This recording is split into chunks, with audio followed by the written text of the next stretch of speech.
Drink it in, man. Deep left side carry on. Picks on the block. At the 5. At the 2. At the 1 to the end zone. Touchdown, Detroit Lions.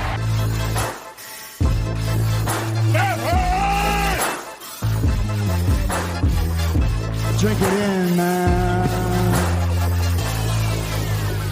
Get up, Stafford throws. It is end zone. Caught! Oh, baby, what a catch! Kenny Galladay, you're a freak! What a catch! Touchdown, Detroit Lions!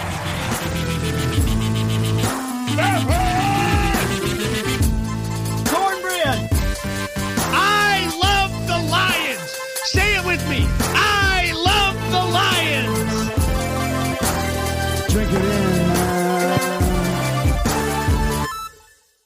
Detroit Koolaid drinkers, Friday, Grifka's favorite day of the week. We're back here on the Detroit Koolaid Cast. I'm your host, Derek Oakrey, with my buddy Grifka. Grifka, how are you, sir? It's been a great summer so far. It's been really warm. Been able to get outside with my kids. Tomorrow's Independence Day. Everybody have a great holiday. Stay safe. If you're able to go see fireworks, if you're not, make sure you release the firework in time so you're not blowing off your fingers. Other than that, TGIF.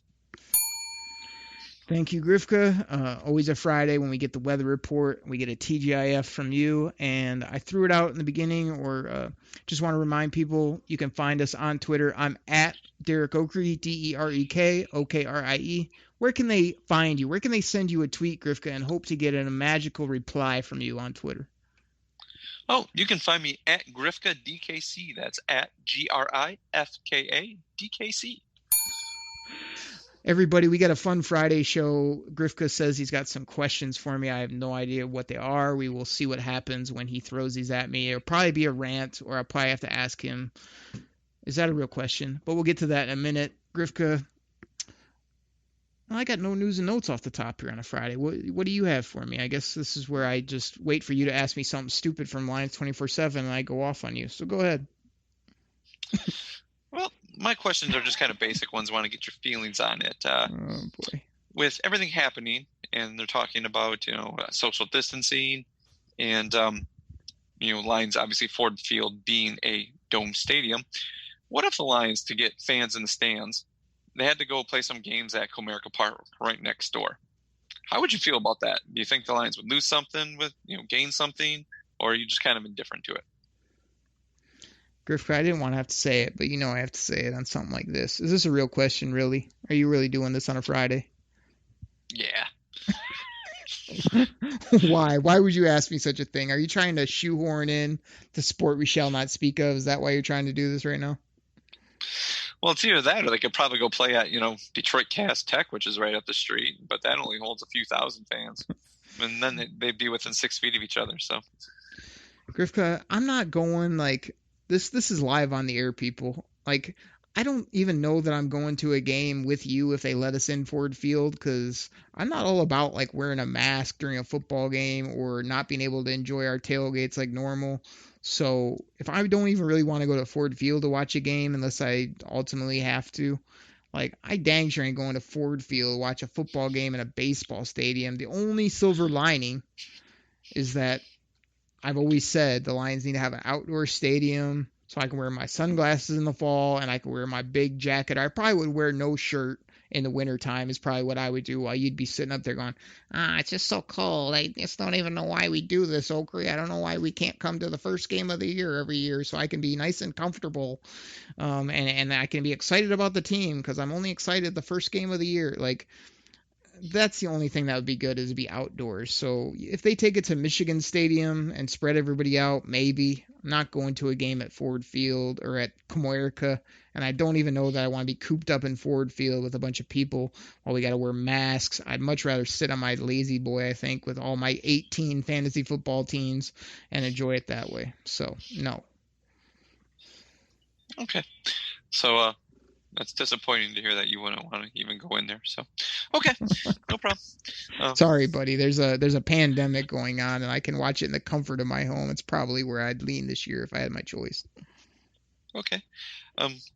I guess with that being said, you always remark how, NFL is a game of inches, but it seems like when we watch games or go to games, some teams with their home fans seem to get a few more calls than normal because fans are screaming and the refs either want to make them happy, something like that.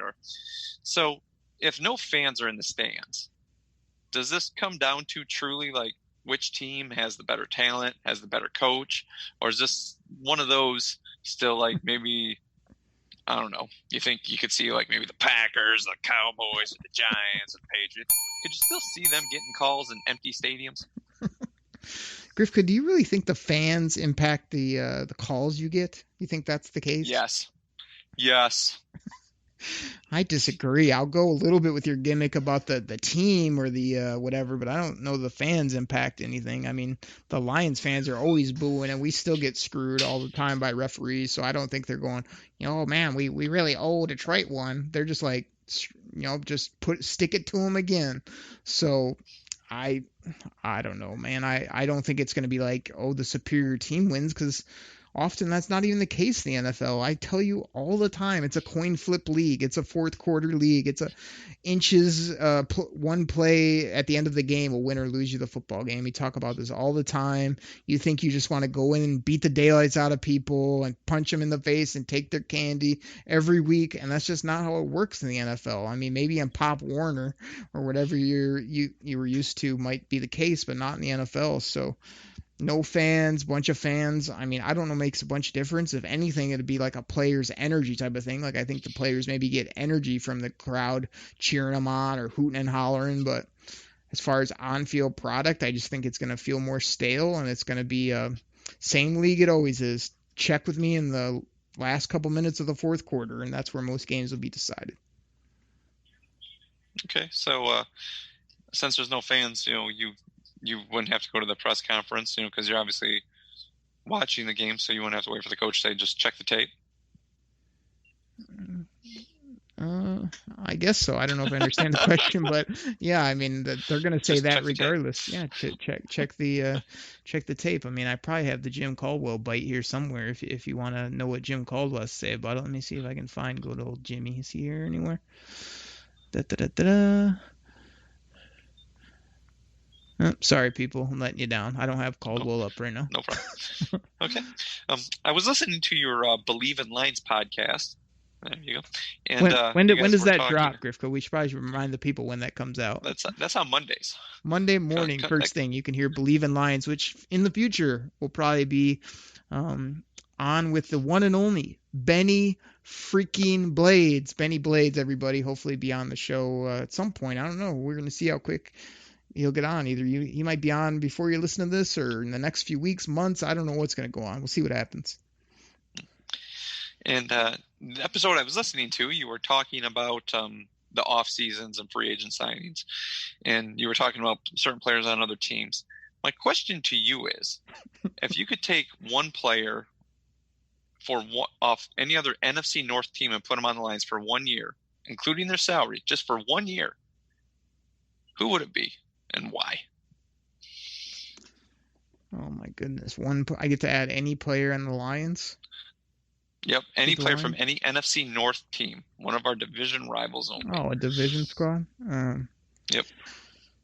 Oh, my goodness. Is there anybody on any other team in the division that you would take? Man, I'd have to think about it. I was going through, in the old Oakley draft room. I've got so many like little player things up, and I had this little like pegboard, so I just sort of randomly made a Detroit Lions depth chart, and then on the back I made a Michigan depth chart, which was kind of cool because like I didn't really have a clue who Michigan had on their squad heading into 2020 because I don't keep up on that as much. And as I was going through the receivers for the Lions, I was just kind of like, okay, you got Marvin, you got Kenny, you got Danny, and you got the young kid Cephas.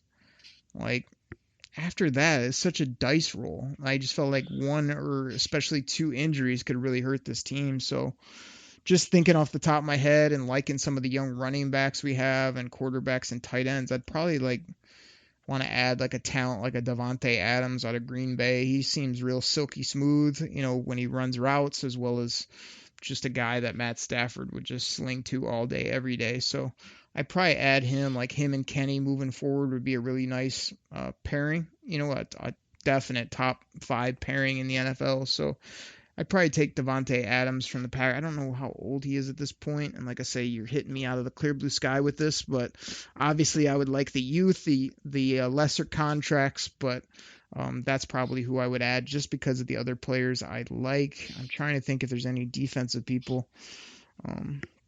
Nobody's jumping off to me really of defenders that I would just crave. And see, I don't know if I would just crave, but I think he would help, and this is on defense. And I would take Danielle Hunter from Minnesota. I think he's probably Minnesota. He's one of their better defenders. And either him or Harrison Smith. And I like Harrison Smith an awful lot. But I think our safeties would be okay. But I think we would need more of a pass rush. So that would be the guy I would look at. Both old, though, Griff, because this is something I only want him 1 year. I only said 1 year. I'm not looking forward. I'm not building a dynasty. I just said 1 year. Oh, 1 year? I thought I got to get them, like, their contract and get them on my team just forever after that. Well, okay, go ahead. I mean, if you that's why I was sort of taking him, Devontae, because I thought he could be a nice piece for a while and at a position that we need. I mean, these guys you name off are like 32 plus years old that are about to be in the unemployment line. So like where's your my question was going to be to you, where's your cutoff with players? I feel like you have no age cutoff where you just think, oh, he's good, I just want to add him to the team. Like a lot of Harrison Smith I raved on, I think on Believe in Lions about, oh yeah, he's good or has been good. He's been in the league for 8-10 years, whatever it is now. Like he's not going to be very good the next few years because he's done for. See, but this is where I'm always looking at. I'm looking at the now. I'm not looking, I'm going to have this guy in 5-6 years. Well, no, I mean, chances are you're going to flip people over in 5-6 years because that's what the NFL does nowadays. I mean, they don't keep guys for like long times. It's like you're making the play for it now. You're on a rush for it now. That's who you take. Yeah, but the counterpoint is like, that's why I always yell at you on the show, because you just want the guy now or the guy that's good when you have no foresight to look ahead, where it's like you could have Harrison Smith now, like, and you can take his contract now and you can take his play now. And in 2021, he's going to be a rocking chair. You know, it's like, you don't understand. Like, that's where I'm asking you, like, is there age cutoffs, or you just think like, because you can't go year by year. Okay, the NFL flips over 40% of its roster every year. But building with youth and draft picks and everything is what wins long term, not taking these guys that you deem good that are already 30 plus years old and that are just about to be out of the league in 2 years. But I'm not building a team, 30 plus years. All your other youth guys are still going to be there. So that's it. So okay. If I'm looking for one guy to help me push me over the edge, yeah, that's what I'm talking about. That's why I said 1 year. I'm not looking, for a guy that, this guy could be here in 5 years from now. So, yeah, I'll pick up his 5th-year option and I'll put him on a decent contract. No, because you already have those guys. That's why I said you're just picking up one guy. Okay. That's why the question was that. I heard the one guy, but I didn't hear the 1 year. But I still want to fight you on this whole, I want to win now, or one year at a time, or like, this guy's good, let's get him, doesn't matter what it takes. Like, we're always going to have that battle. Okay. We just look at it differently, which is fine. So, is it? That's okay. Yeah. Why is that? Because I mean, it's okay.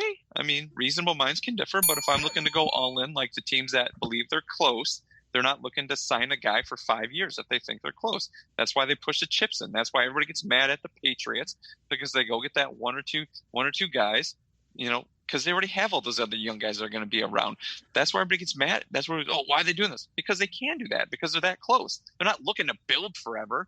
I mean, yeah, but I don't think you'd ever have any young guys, because all you'd have are these old over the hill players that you were like, I'm trying to win now, everybody. Like, I just want to win now. That's all I care about. Well, no, I realize there's a point where there's a point where you got to, like, the rebuild has to happen. But it's not a rebuild just because you have young players. That's what you mistake yourself. You think, if you invest heavily in young players and draft picks, it's a rebuild. They were at 9-7, then they won 6 games, and then they won 3. So I mean, there's obviously flipping the culture and flipping over they were rebuilding the team. because, like you said on your Believe in Lions podcast, they got rid of all the bad apples, and they brought in guys who believed in the system. So we weren't so they rebuilding had to do a in those rebuild. years. Those weren't rebuilding years. You were sort of retooling the team on the fly with doing what I say. Rebuilding. You're rebuilding. There's a difference, Grifka, between rebuild and retool. A rebuild is tear it down, get a bunch of new players. No, it's not. Yeah, it's you thinking that everything is black or white. How many players did they flip off the roster? As I said, you're rebuilding the roster. All the bad apples a couple and guys old here and players. there. All the players Grifka loved because they were good in the moment are gone. All the players that I have put stock in that, hey, maybe they're not great yet, but they hopefully will be good and lead this team to big things, are the ones that are still here. So they retooled on the fly. So I complain they got rid of the guys that were proven, and you're still waiting on hope. So they might turn into something. So, okay. Because Grifka, your team would be just over and crippled before you even knew it, because you'd be trading draft your team would be a bunch for a of young hungry guys that 32-year-old would get the crap kicked out of them every year. And when they and the one year they became good and want to get paid, you wouldn't pay them. You would just flip them for like 13 draft picks, like the amazing Minnesota Vikings. So right. Okay, that's big smart deal. Business. Oh my gosh. Yeah, smart business. They went and signed a whole bunch of money on Kirk Cousins. So let's talk about. They had to acquire 13 draft picks because they couldn't sign anybody because they pissed away a ton of money on an average quarterback. Yeah, smart business.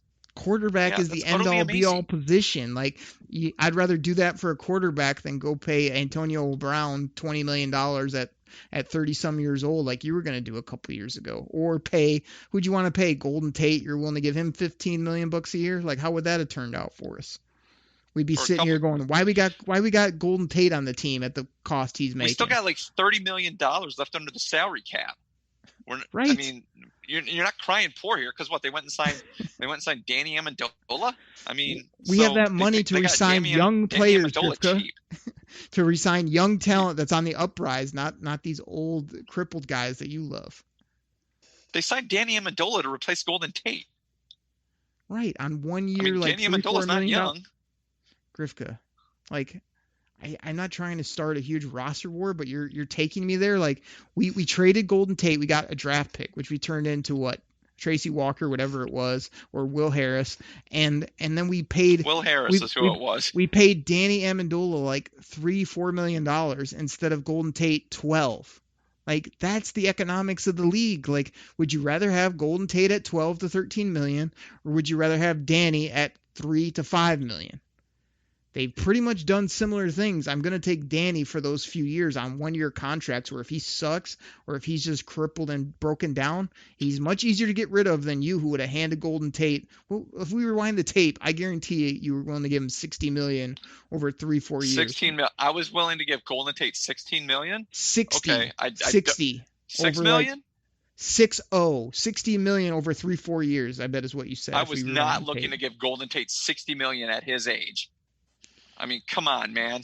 Come on. Really? It was 12 for dumb. It was 12 at like 4 years, I think is what you said. So not 60, but still in that 45 plus range. That's a lot of money. And if he's younger than what? I mean, what is he? A little younger than Danny Amendola? He's done nothing since he left the Lions. He's stunk in Philly. He's been no good at the Giants. Like, oh, he's going to come out and maybe have a good year. And he didn't do nothing with the Giants because they had a rookie quarterback. I mean, come on. Give me a break. Yeah, give me a break, man. You always turn things around and make them sound, but like you have no foresight on young talent or economics. You just want a guy who's proven, which means he's over the hill. You want to pay them whatever they want because you think we have unlimited cap space, and you don't give young players any credit until they're in the Pro Bowl or all pro, even better. Then you're like, oh, okay, I guess he's pretty good, Oakley. Like, you don't have to be an all-pro or a Pro Bowler to be good. You rather sit on a bunch of young talent. You will always have a young team that doesn't do anything because you got to wait for them to develop. And once they develop, you don't want to pay them. I mean, that's just it. You don't want to pay them. You're looking for a certain amount. And you're like, well, I'll just go flip it for a draft pick. And then I got to develop that guy. So there's got to be a point where you got to push your chips in and go for it. I mean, that's all there is to it. And it just seems like you never want to do that. You never want to pay guys. That's the Grifka narrative, everybody, because who do I not want to pay? People that are over the hill or have already done enough. Have you ever heard me on this podcast? No, don't pay Kenny. You'll don't pay Kenny. Tracy Walker. You'll don't pay Kenny Okuda. Boy, as long as it fits your narrative of what you want. But you won't pay him because he's actually proven something. It's like, well, no, that's too expensive. I mean, yeah, everybody has a price. So it's like, yeah, that's too expensive. But what'd you say? What, 14 million is what you would go? Or 15 million was the most you would go, if I remember. And I go, 14 somebody's going to pay him more than that. So you're just going to let him go for, like, if you want 17 million, because 2 million more is, well, I'll just go find somebody else because we got Fulgham or Quinton Cephas or Quinta Cephas. I mean, come on, man. He's not a 17 or 18 million dollar player. 15 million. Because he's not an $18 million wide receiver. Too high. Yes, because again, so what are you going to replace him with? You're just going to go back and get another rookie and wait for him to develop, and when he's good and he's want to get paid, no, that's too much. I'll go pay somebody else. I'm going to retool while you're sitting there going, "Oh, we're rebuilding again. We never keep talent." When we're not going to overpay for talent, Grifka. In my world, I know that you're just going to like have an unlimited checkbook and think, and what's another $4 million? You're always going to have a completely average team. Your team will have zero superstars because you watch too many Disney movies where you think like too many guys like, oh gosh, if we get a bunch of hard workers together, they'll just overcome everything and beat the superpower team. No, dude, the NFL teams with stars win. Okay, and that's all there's to it. I'm sure your way of pushing all your chips in would work. When you'd push all your chips in, it wouldn't work. Then your cap would be screwed up. You'd have all these old players, and then you'd sit there and go, oh, but I went for it, everybody. I tried. And, like, I know I screwed us up for the next decade, but, man, I really gave it a go that one 6-game stretch. And it's like, yeah, I'm sure the people would be happy with that way of doing it. If you think your team is close, you push the chips in and you go for it. You're like, well, 4 years from now, we could be average again, so it's okay, though. Hey, we got that third-round pick who might turn into something, so, hey, we're fine here. There's got to be a point where you got to push the chips in and go for it. Everybody, please send your hate tweets to @GrifkaDKC on his team building and the fact that he can't see past his own eyeglasses. Or Derek's team building, because his team will always be filled with young, hungry players who have yet to prove something, but they could be good. So in 3 or 4 years, they could be good, but they'll take a hometown discount because they just want to win. They don't want to get paid. They just want to win.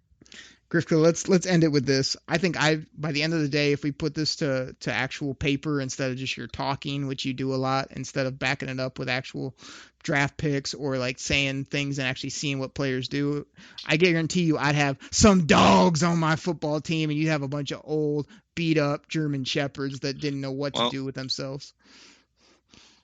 I can show you plenty of old beat-up teams that make the Super Bowl while your young, hungry teams don't do crap.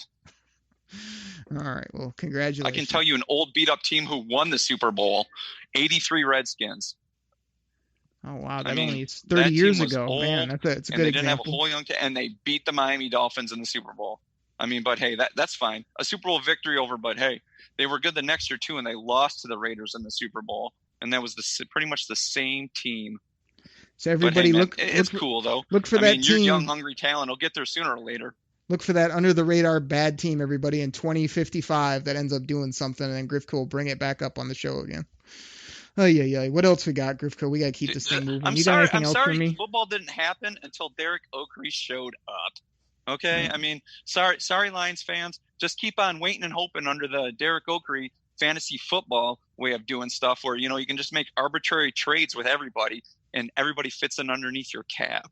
So, but hey, those young, hungry guys will win you a whole lot of Super Bowls there in fantasy football. Or you could do it the Grifka way, everybody. Just pay everybody anything they want. Everybody that's over the hill, come play on my team. And, man, G. Willikers, maybe we'll make it someday because I'm going to push my chips in, whatever the hell that means. Like, make it someday. Congratulations. This is already proven talent. They already know how to win. They already know how to win. If like you said, they're over the hill, proven talent, they already know how to play and win. Right. So Antonio Brown, Golden Tate, they would have been great. Go getting 3rd and 4th round draft picks, and you'll be fine. Right. And drafting tight ends in the 1st round because they're really, really good. So absolutely, man. No problem. Yep. Like you say, I'd say reasonable minds can differ, but only one of us is reasonable in this stance, and we all know who that is. Yeah. Okay. What else we got, Hey, let's Grifka? start, You got anything pay else some to make bills, me man. mad here? How about that? All right, everybody, we're going to take a break for our sponsor. We will be right back. Detroit Koolaid drinkers. It is a Friday. We are back on the show. We had another spirited argument, which I know you've heard on the show before, but it's always entertaining. And Grifka never learns. The more I tell him about young talent, cheap contracts, how to build a team, he still wants the geriatric squad from 1982 that he said won a Super Bowl, which he doesn't realize was 40 years ago. Grifka, now that we got that all straightened out and you asked me some ridiculous questions off the top, we've got our random Lions in the 2000s that we thought we'd go rapid fire and throw back at each other and give some quick thoughts on each guy. You ready to do this? Yeah, this is going to be a blast. I'm going to love this. Do you want to start? Or I'd like the player. I've got the player and the year, but just throw one of your players at me that you wrote down. Okay. This one, I know you loved him. Eddie Drummond. Grifka, I don't even think we've told this on the podcast, but it needs to be told right now. So I'm a very young Lions fan. This might have been my first couple of years of the Lions, if that. And I'm somehow with Grifka and Chuck Dog, the king of the fantasy football magazine, who you guys have heard on this platform before. And we're sitting there, and the Lions are down like 21 points or something ridiculous. And I yell out, "Watch Eddie D take it to the house." And of course, what does Eeyore tell me? Oh yeah, this team sucks or whatever. What does Drummond do? House call. I'm going nuts. I'm yelling at him, telling him, "Look at Eddie D do work. Next time they get the football, they kick it off again, kick the field goal or something, kick it to the Lions." I go, "Watch him go back twice." What does he do, Waffle Maker? He takes it to the Heezy again, back-to-back return touchdowns. I'll never forget that day. I don't even know if we won the game, but that was one of my first Lions memories ever, I got to say. Eddie D, legend. Yeah, I remember that. I remember that because the funny thing was, we were all sitting there at Chuck's house, and you said, because after he ran the first one back, you're like, man, he goes, you said he's gonna run another one back, and you're gonna be his bitch, is what you said. Oh boy! And after he had the second one back, it got in my face, and I'm like, under my breath, I go, "Yeah, he's my bitch." So you got it backwards. He's not yours. You're his. You're Eddie D's. You had that flipped even after he got 2 touchdowns. But man, I can't believe I used such language. That was funny. Yeah, I do remember that. I was fired up that day with Eddie Drummond, the king of the return touchdown, and could do nothing else. Kind of like Jamal Agnew, everybody. Grifka, you want my first name that I wrote down here? Yes. So again, I took a different approach. I wrote down just names that jumped off to me in the early 2000s. So Grifka, I know you'll love this one. I think you even have a little story for the people on it. Talk to the people about your favorite linebacker, Grifka. Paris. Yes, his first name was Paris, everybody. Paris Lennon. Oh my gosh. This guy. Oh. Okay, so here's the story. And I know you and Chuck Dog, once again, are at the game, Lions-Cowboys. I'm sitting in my basement, and the Lions were having – it was one of those years where – God, what was it? Was it the year they started out 6-2? Yeah, and they finished like 7-9 or something like that?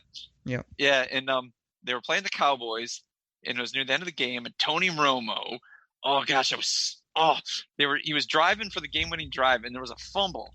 And all the Lions had to do was fall on the ball, and they win the game. But Paris Lennon wants to be a hero, goes to pick it up to run with it, and kicks the ball promptly back to Jason Witten, who falls on it.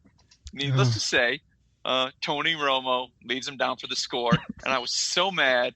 I was sitting in my basement, and I took a pillow, and I beat the crap out of one of the holes that holds up the basement, the floor. I didn't rip the pillow or anything.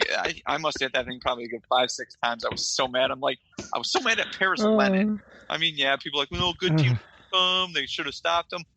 They did. All they had to do was fall on the ball. But no, he kicked it back to Jason Witten. Oh, gosh. My gosh, that's so funny. Like the funniest part is, had I not even said, you probably have a story. I know Grifka's going to that, no doubt about it. It's like my buddy. I've got a buddy, Jay Will, and every time we get together with friends, he tells like the same 5 stories from back in our college days. Every time we're together with people, I knew that was a Grifka go-to, no doubt about it. Grifka, let me throw another one at you before you go again. And again, we got to be short on some of these. We got so many funny names to bring up, but this name jumped out because I don't remember him being on the Lions at all, and I wonder if you even recall.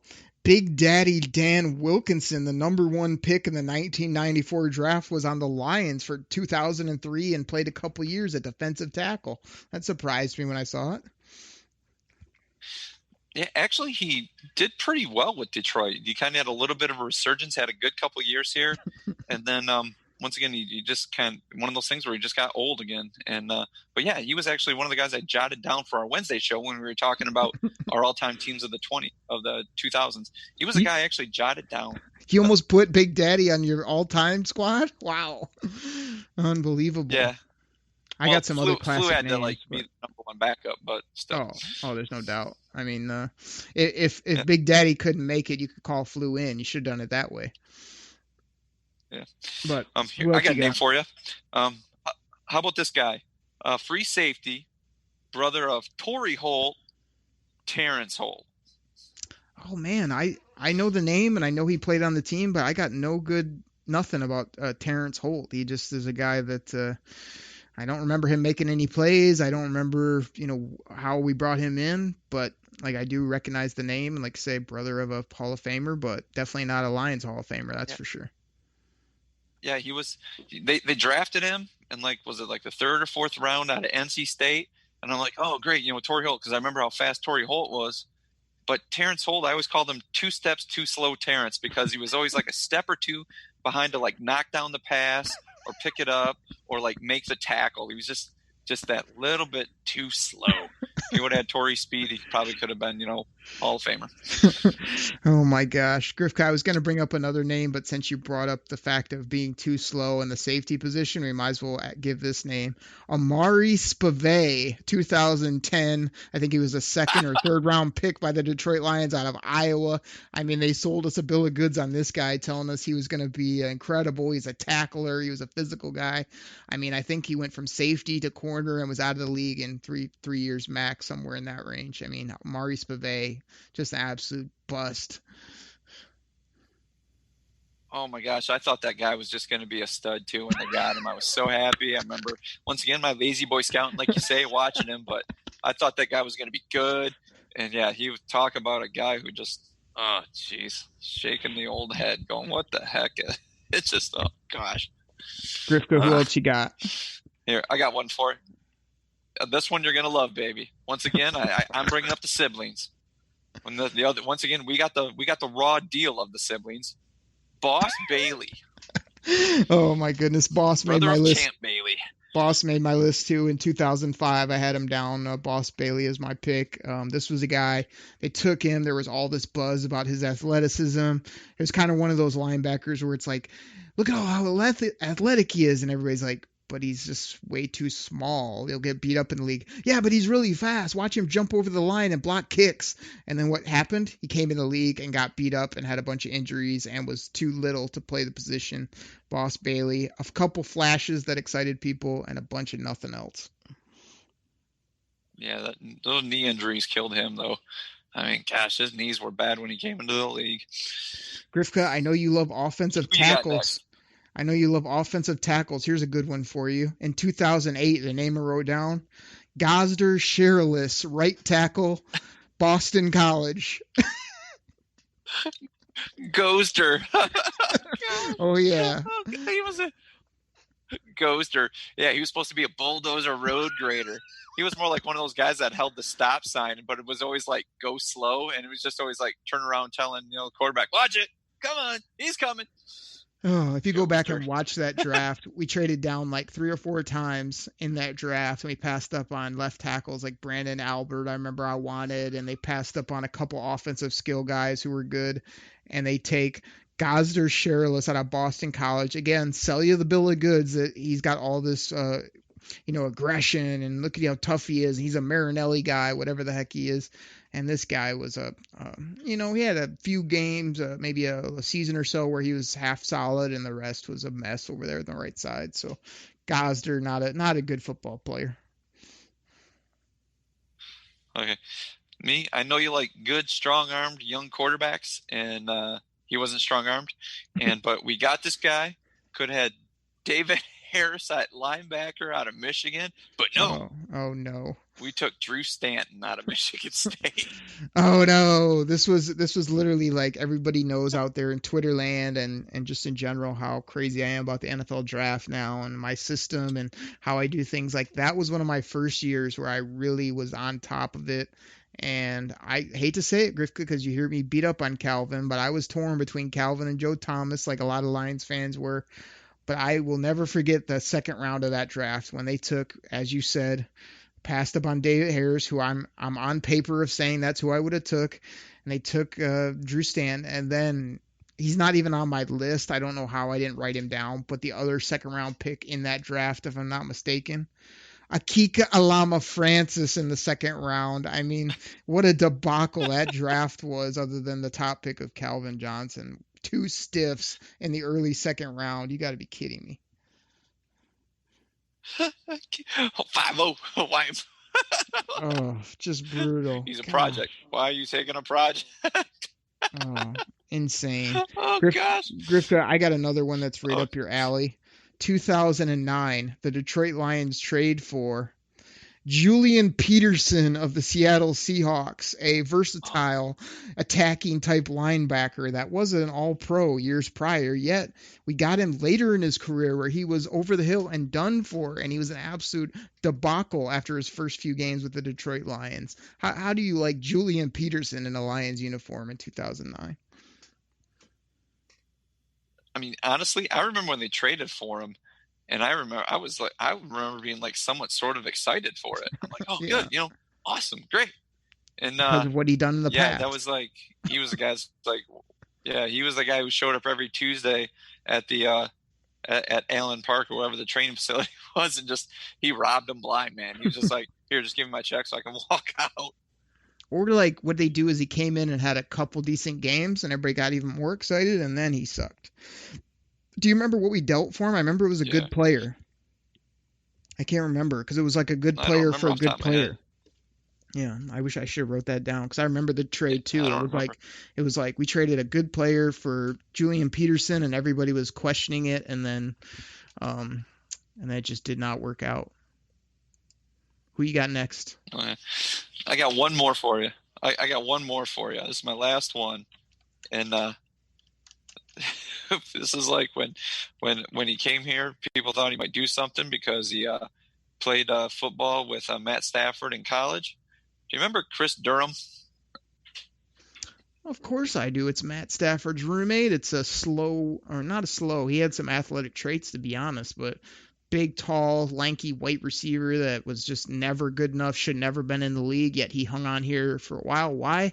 Because he was Matt Stafford's buddy, and his call to his one play that he made that I remember, and probably the only one that actually shows up on the stat sheet, is the crazy comeback against the Dallas Cowboys where Matt Stafford looked to the right side, turned to the left and uncorked one to his boy Durham down the sideline, caught it, got blasted out of bounds, and we ended up winning that football game with the Matt Stafford dive up over the top. So Chris Durham, R.I.P. man, you're lucky you had a jersey, and it was because of number 9.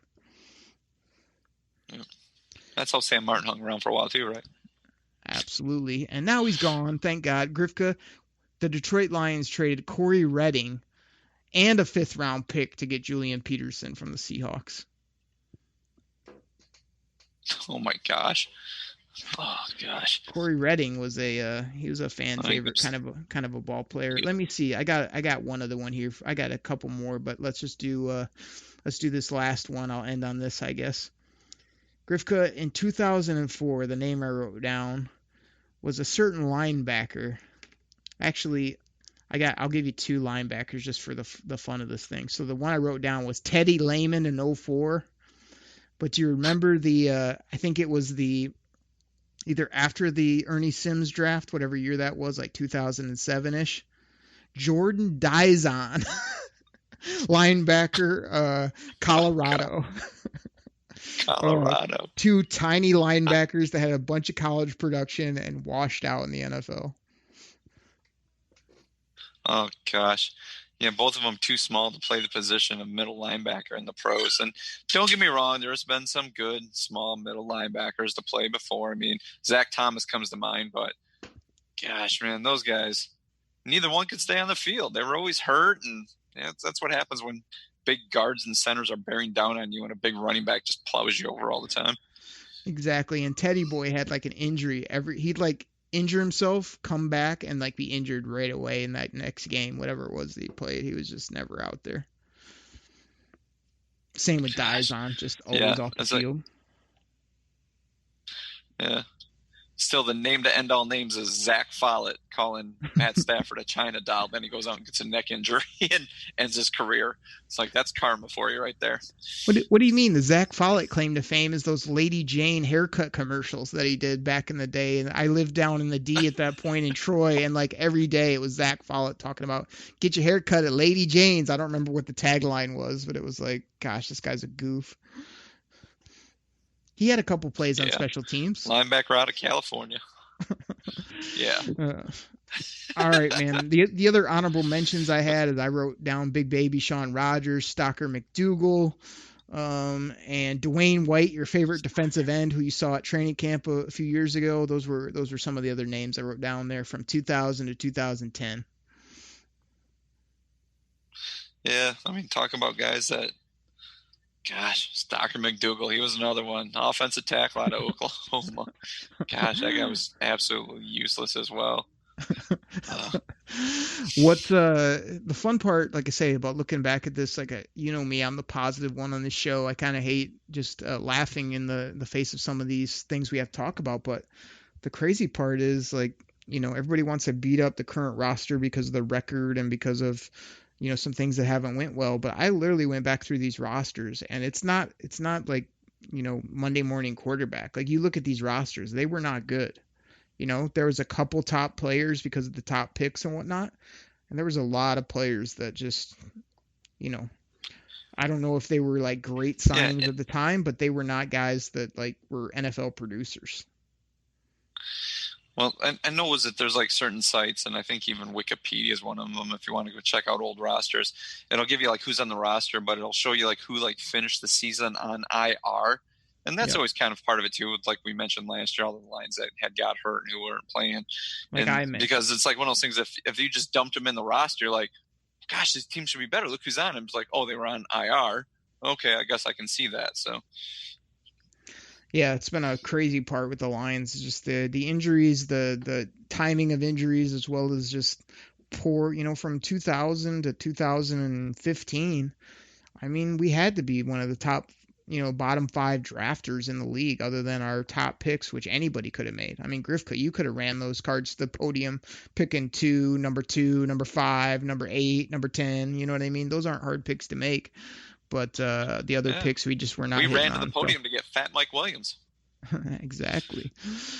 So yeah, it's been some rough times, but that's my silver lining for the people is look at these rosters, go back and look at these teams, and it's not a surprise. And the injuries, as Grifka said, why we weren't a good football team. And now, you know, Grifka doesn't want to believe in a lot of the young talent until they do something. But I'm telling you, like, this roster overall is much better, much more solid. The cap's more solid. You're not bringing in guys past their prime. You're not depending on old free agents. You're putting your hopes on younger draft picks, as well as, like I say, I'm just super excited to watch the run game, the defense, see them improve. And we already have a pretty sweet offense. You know, for nowadays, we're not the high flying Chiefs, but we're a top 10 offense, in my opinion, here in 2020. So good things on the horizon, I believe, after some really tough years the past 2 decades. Yeah, this roster definitely has a nice mix of young talent that you like and some savvy veterans that I like. Will Grifka say that in week 7 when things do not go perfectly all the time for the Detroit Lions? If he does, I'll be happy. If he starts to rag on the team, I'll tell him to do this. Drink it in, man. Why? Because mid-season? By mid-season, Grifka's usually doing this to me. That drives me freaking bonkers. And I have to ask him this. What the hell are you doing? And then I have to educate him on the show and simply say this. Hey, Grifka. It's like, duh. It's like, duh. It's like, duh. I told you this team was going to be good. Grifka, you got anything else? Earth-shattering, just intelligent, enlightening, stupendous, exciting for the people?